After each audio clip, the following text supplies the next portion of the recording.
What is your name? Nieves Lumibao Vergara, How old are you? 47 years old. What is your religion? Roman Catholic. Are you married? Yes. Do you have kids? Yeah. How many kids you have? One. How old? 13. Okay, so how long you been working in Hong Kong? 15 years and 9 months. Okay, do you have any work experience in other countries? No. Okay, so how long you been working with your current employer? 12 years and 6 months. Okay, so what's your employer living in? Sheikh O. How many square feet of your employer's house? 1,000. How many family member there? 2. 2 only, okay? So would you please describe your daily working schedule? What time you wake up in the morning? I wake up at 7 o'clock. And then?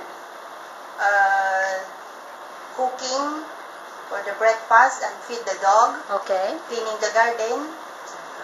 Do the laundry.